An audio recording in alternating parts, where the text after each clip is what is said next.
तो उसका okay. Bio informatics पे फिर देखनी पड़ेगी। जी, जी, ठीक है। अ, आपका अगर मैं पर्सनली आपको पूछूँ तो कौन से टॉपिक्स आपको डिफ़िकल्ट लगते थे ये सारे टॉपिक्स में से? मैम मुझे तो थोड़ा मतलब बायो इन्फॉर्मेटिक्स में था, मतलब कि बायो इन्फॉर्मेटिक्स मुझसे होगी कि नहीं होगी, तो इसी चक्कर में थोड़ा सा मतलब न्यूमेरिकल्स पार्ट उसका रह गया बायो इन्फॉर्मेटिक्स का, थोड़ा उससे रिलेटेड उससे कुछ न्यूमेरिकल्स आए थे। ओके, तो बायो इन्फॉर्मेटिक्स का रह गया, और जेनेटिक्स भी थोड़ा सा कभी कभी थोड़ा प्रॉब्लम देता है बाकी। ओके।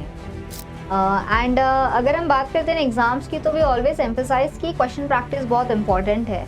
तो बताइए क्वेश्चंस प्रैक्टिस आपने कहाँ से की थी, कैसे की थी, क्या इम्पोर्टेंस होता है ज़्यादा से ज़्यादा क्वेश्चन को प्रैक्टिस करने का? देन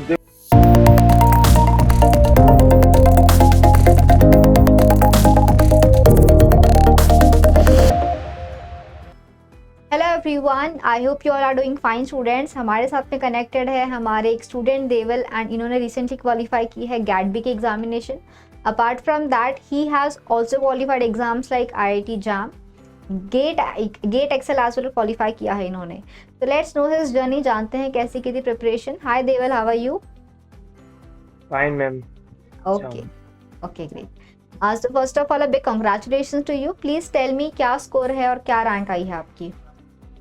मैम मेरा गेट बी में जो स्कोर है वो 115.5 रहा है, और जो मेरा ईडब्ल्यू एस रैंक है वो 77 रहा है। Okay, okay, wonderful. तो आपने मुझे बताया कि आपने कुछ और भी एग्ज़ाम्स क्वालिफ़ाई किए हैं, कौन-कौन से एग्ज़ाम्स थे वो? मैम जो मैंने क्वालिफाई किया है, एक तो आईआईटी जेम दिया था मैंने, तो वो मैंने क्वालिफाई किया है, और गेट एक्सेल है जो मेरा वो क्वालिफाई किया है। Okay, wonderful. सो हम एक हमेशा एक बात करते हैं अबाउट द सब्जेक्ट सिमिलैरिटी। तो जैसा आपने मेंशन किया आपने आईआईटी एग्ज़ाम दिया है, गेट एक्सेल दिया है, गैट-पी की एग्ज़ाम दी है। पहले तो आप मुझे बताइए कि कितना सिलेबस सेम होता है इन सारे एग्ज़ाम्स का?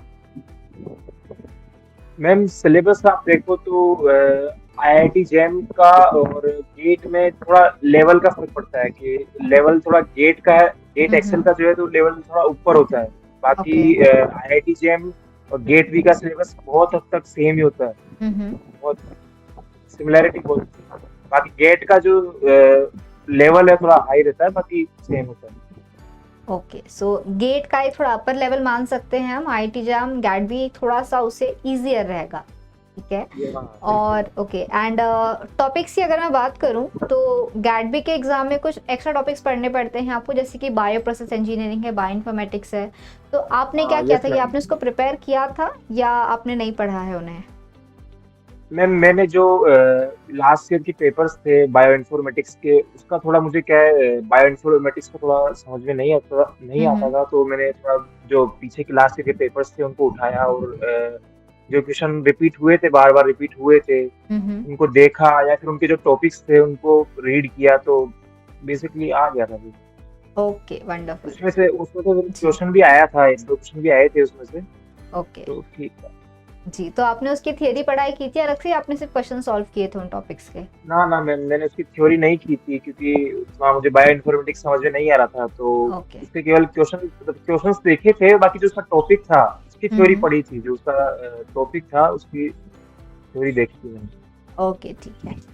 और अगर हम बात करते हैं हमारे बायोलॉजी वाले पोर्शन की तो ऑफ कोर्स ये तो आपका बहुत ज़्यादा कॉमन होता है। तो गैट-बी के एग्ज़ाम बेसिकली आपने जो एक्स्ट्रा पार्ट है आपने उसको प्रिपेयर नहीं किया है अलग से थियोरेटिकली, बट आपने क्वेश्चन सॉल्व किए, एनालाइज़ किया कि जौन से रिपीटेटिव क्वेश्चंस आ रहे हैं आपको चीज़ें याद थी एंड आपको आपने उसको यूज़ करके अपना एग्ज़ाम सॉल्व किया है। अगर मैं बात Yes. करती हूँ बायोलॉजी की, तो बायोलॉजी में से कौन से पार्ट्स बहुत इंपॉर्टेंट है मैं गैट-बी की बात करूँ तो? ग्रेड बी में मैम देखें तो जो बायोकेमिस्ट्री है, इसमें हुँ, हुँ। अमीनो एसिड्स हो गए और विटामिन हो गए, तो बायोकेमिस्ट्री इस बार बहुत ज्यादा आई थी, बायोकेमिस्ट्री तो बहुत इंपॉर्टेंट है। ओके। बायोकेमिस्ट्री हो गई, और मेन जो हमारा ये बायोटेक्नोलॉजी है, हुँ, हुँ। तो ये बहुत इंपॉर्टेंट है। बायोकेमिस्ट्री तो बहुत इंपॉर्टेंट है, उससे बहुत क्वेश्चन आए थे इस बार ओके। बायोकेमिस्ट्री से। बाकी जेनेटिक्स हो गई, जी। तो ये इंपॉर्टेंट है genetics biochemistry. Okay. And gate-B paper थोड़ा जाना चाहता है न्यूमेरिकल्स क्वेश्चंस, न्यूमेरिकल्स टाइप के क्वेश्चन के लिए भी। तो न्यूमेरिकल्स आते हैं, कितने आते हैं? कि उसको कैसे टारगेट करें? मैम न्यूमेरिकल्स जो अभी आए थे वो इतना मतलब इतने खास नहीं आते, मतलब जो मैंने जो जैसे बताया अभी कि एक तो बायोकेमिस्ट्री से आते हैं न्यूमेरिकल्स, बायोकेमिस्ट्री से रिलेटेड आते हैं, जैसे अमीनो अमीनो एसिड्स हो गए, हम्म प्रोटीन्स हो गए, न्यूक्लियोटाइड्स हो गए, हम्म प्यूरिन्स, पिरामिडिन्स हो गए, तो उनसे रिलेटेड ही आते हैं। बाकी इतने हाई लेवल पे नहीं आते हैं न्यूमेरिकल्स। जो ओके आईआईटी जेम का जो रहता है लेवल, उसमें ही आते हैं। हम्म बाकी जो बायो इन्फॉर्मेटिक्स है उससे रिलेटेड आते हैं एक दो क्वेश्चन, मतलब दो तीन क्वेश्चन रहते हैं ऐसे जो न्यूमेरिकल्स आते हैं, तो उसका ओके बायो इन्फॉर्मेटिक्स तो फिर देखनी पड़ेगी। जी जी ठीक है। अ, आपका अगर मैं पर्सनली आपको पूछूं तो कौन से टॉपिक्स आपको डिफिकल्ट लगते थे ये सारे टॉपिक्स में से? मैम मुझे तो थोड़ा मतलब बायो इन्फॉर्मेटिक्स में था, मतलब कि बायो इन्फॉर्मेटिक्स मुझसे होगी कि नहीं होगी, तो इसी चक्कर में थोड़ा सा मतलब न्यूमेरिकल्स पार्ट उसका रह गया बायो इन्फॉर्मेटिक्स का, थोड़ा उससे रिलेटेड उससे कुछ न्यूमेरिकल्स आए थे, ओके तो बायो इन्फॉर्मेटिक्स का रह गया। और जेनेटिक्स भी थोड़ा सा कभी कभी थोड़ा प्रॉब्लम देता है, बाकी ओके ठीक है। एंड अगर हम बात करते हैं एग्जाम्स की तो वी ऑलवेज एम्फेसाइज कि क्वेश्चन प्रैक्टिस बहुत इंपॉर्टेंट है। तो बताइए क्वेश्चंस प्रैक्टिस आपने कहाँ से की थी, कैसे की थी, क्या इंपॉर्टेंस होता है ज़्यादा से ज़्यादा क्वेश्चन को प्रैक्टिस करने का? मैम जो क्वेश्चन प्रैक्टिस की थी मैंने, एक तो आईएफएस की टेस्ट सीरीज ज्वाइन की थी मैंने, हम्म और जो मैंने जो पिछले साल के जो क्वेश्चन पेपर जो लास्ट ईयर के पेपर्स थे 5 साल के 6 साल के, तो वो मैंने किए थे। हम्म बाकी इम्पोर्टेंट तो लास्ट ईयर होता ही है कि कौन कौन से टॉपिक ज्यादा आ रहे हैं, किस पे ज्यादा हमें जोर देना चाहिए, किसको हमें ज्यादा पढ़ना चाहिए, तो वो तो लास्ट ईयर को देख के ही पता चलेगा कि लास्ट ईयर के पेपर्स को देख कर ही। हम्म तो क्वेश्चन क्वेश्चन की प्रैक्टिस तो बहुत इंपॉर्टेंट है इसके लिए। ओके तो स्टूडेंट्स याद रखो क्वेश्चंस प्रैक्टिस करना बहुत ज़रूरी है। How to solve the questions, आपके सारे ट्रिक्स वगैरह आप यहीं से बनाते हो। Okay and one more thing कि बच्चे बहुत ज़्यादा प्रैक्टिस तो कर लेते बट एग्जाम में कभी कभी प्रेशर हैंडल नहीं कर पाते हैं। तो आपके साथ कभी ऐसा कुछ हुआ है या फिर आप कुछ बताओगे बच्चों को कि अगर एग्जाम में प्रेशराइज फील हो रहा है, क्वेश्चंस के आंसर्स नहीं आ रहे हैं, याद नहीं आ रही चीज़ें, तो कैसे बिल्कुल काम रहें और uh, आगे का सॉल्व करें? How to do that? देखिए पहले तो अब पहले पहले जब हमें एग्जाम देने जाते हैं तो सबसे पहले तो हमें ऐसा लगता है कि पहला क्वेश्चन ही हमें नहीं आ रहा है, पर कभी कभी ऐसा होता है ना कि पहला हमें नहीं आ रहा, तो क्या पता औरों को भी पहला नहीं आ रहा हो, ऐसा हो हम्म सकता है। तो हमें उसको रखते हुए कि हमें नहीं आ रहा है, तो हमें इसको तो आगे को आगे सोल्व करना चाहिए, आगे क्वेश्चन को सोल्व करना चाहिए, उस पहले जी पे अपना दिमाग नहीं खराब करना चाहिए, नहीं तो फिर और जो क्वेश्चन है हमारे वो भी मतलब खराब हो सकते हैं। तो इसलिए दो मतलब माइंड को सही रख के और क्वेश्चंस पे हमें ध्यान देना चाहिए। नहीं आ रहा है उसको बाद में थोड़ा टाइम बचता है, अगर हम्म टाइम बचता है तो उसको हम सोल्व कर सकते हैं बाद में, ऐसा कुछ वो नहीं है, वो हो जाता है। Okay okay wonderful. So students please remember this thing, जो आपको आंसर्स आते हैं उनको आप पहले सॉल्व कीजिए, जो नहीं आता है, डाउट है, दिक्कत है, तो उनको आप उस टाइम के लिए रहने दे सकते हो। आप जो आपको चीज़ें आती है आप पहले उसको सॉल्व कर लो, उसको अटेंड कर लो, और उसके बाद में आराम से आप उन क्वेश्चंस पे दोबारा से आके फिर देखना कि आपको वहाँ से क्या आता है क्या नहीं आता है।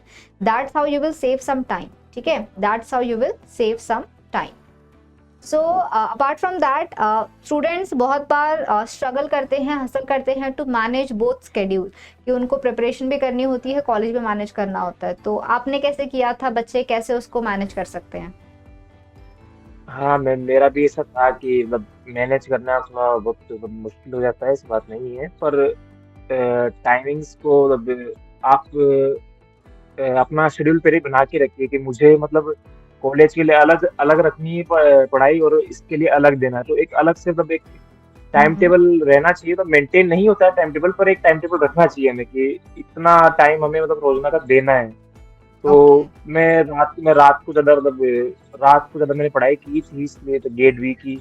हम्म तो आप एक अलग से इसका शेड्यूल रख सकते हैं पूरा, मतलब एक कि हमें इस पढ़ना है, इसको इतना टाइम देना है, इतना टॉपिक कवर करना है इस पे, तो एक अलग जी से मन में रहेगा कि इतना टॉपिक हमें कवर करना है, इतनी क्वेश्चन प्रैक्टिस करनी है, तो कवर हो जाएगा, ऐसी बात नहीं है। और जो एग्जाम्स के टाइम आते हैं हम्म कॉलेज के, तो उसमें आप थोड़ा दे सकते हैं, थोड़ा मतलब रुक सकते हैं, बाकी बाद में कवर हो जाता है, वो बाद में चीज वो कवर हो जाती है, ऐसी बात नहीं है। ओके। तो यू आर टेलिंग कि कंसिस्टेंसी एक बनाओ, एक स्केड्यूल बना के रखो, थोड़ा टाइम दो एटलीस्ट, बट थोड़ा सा टाइम भी अगर आप देते हो डेली तो उससे भी आप सिलेबस को काफ़ी हद तक कवर कर सकते हो। That's great. And tell me, क्या रिएक्शन था आपका रिजल्ट देख के, आपका और आपके घर वालों का? आपको लगा था कि और बेटर हो सकता है या you are happy with it? हाँ मैं बेटर तो होता, क्योंकि थोड़ा सा मेरा भी थोड़ा सा मैनेजमेंट में, कॉलेज की मैनेजमेंट में थोड़ा सा रह गया था कि कॉलेज, ओके। क्योंकि एक तो क्या है, मेरा फील्ड थोड़ा सा अलग है, मतलब थोड़ा सा फील्ड डिफरेंट है, मतलब मेरे हम्म। कोर्स से मैं पढ़ रहा हूँ, ओके। तो इसलिए थोड़ा सा उसको मैनेज करने में मुझे प्रॉब्लम आई थी। हम्म। तो इसलिए मुझे लगता है कि मुझे और करना चाहिए था, जी। थोड़ा सा मेरे से भी गलती हो गई मैनेज करने में, पर करनी चाहिए थी, मतलब मैनेज करना था वो, ओके ओके, तो वंडरफुल। एंड इसलिए। बताइए, who you dedicate this success, किसको उसका थैंक यू बोलना चाहोगे जो आपके साथ में रहा हो फॉर दिस प्रेपरेशन जर्नी? एक तो मैं आईएफएस को बोलना चाहूंगा कि एक तो मैंने टेस्ट प्रिपरेशन ज्वाइन करी, तो उससे भी काफी हम्म। हेल्प हुई। ओके। बाकी बाकी तो मेरे घर वाले हैं जिन्होंने तो जी। मुझे इतना सपोर्ट किया कि पढ़ाई के लिए, कि सब ओके। मतलब एक मेरी अलग फील होने पर भी। जी जी, वंडरफुल। एंड कोई आप मैसेज देना चाहोगे जो भी हमारे न्यू एस्पिरेंट्स हैं जो प्रिपरेशन अभी स्टार्ट कर रहे हैं, क्या बातों का ध्यान रखें, क्या करना है क्या नहीं करना है, कुछ आप उनको ब्रीफ करना चाहोगे?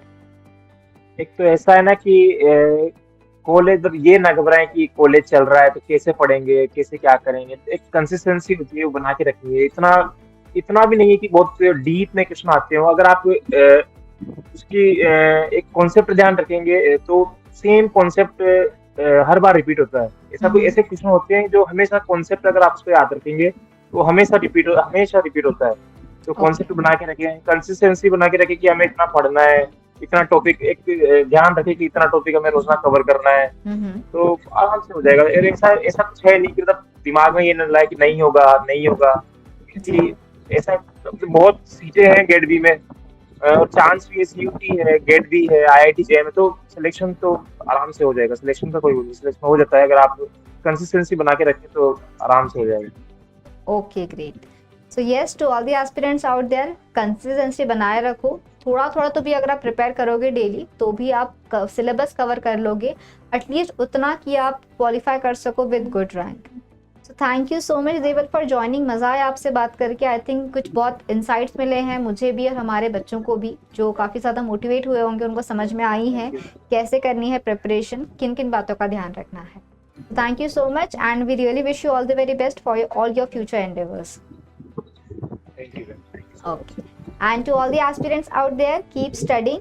कंसिस्टेंसी बनाए रखो, पढ़ाई करते रहो। कोई डाउट है, do put it in the comment box. Have a great day and a very happy learning to all.